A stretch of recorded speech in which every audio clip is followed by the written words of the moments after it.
ধ্যান ধারণা, এক্ষেত্রে 5, এখানে সন্তান স্থান, বুঝে আগে আগে বলেছিলাম বৃহস্পতি যেখানে থাকেন সেই ঘরটা নষ্ট হয়ে যায়।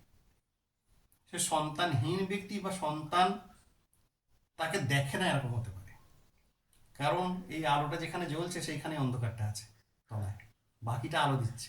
বৃহস্পতি কিন্তু এরকম, বৃহস্পতি যেখানে থাকেন ঠিক তার নবম স্থানটা শুভ করেন। বৃহস্পতি এখানে বসে আছেন, দেখছেন কিন্তু এইখানটাতে আচ্ছা। নবম দৃষ্টি দিয়ে, বোঝা গেল?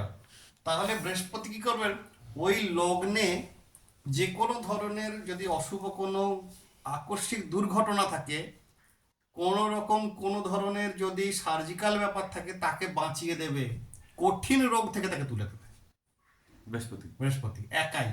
যদি লগ্নের পঞ্চমে বৃহস্পতি থাকে, লিখে নে, লগ্নের পঞ্চমে যদি বৃহস্পতি থাকে, এখানে কিন্তু সর্বক্ষেত্রে মনে রাখবি আমি কিন্তু ত্রিকোণগুলোকে বিচার করছি। প্রথম ধর্ম ত্রিকোণ, এটা ধর্মত্রিকোণ। ধর্ম ত্রিকোণের প্রথম 5 নম্বর তো ধর্ম ত্রিকোণ।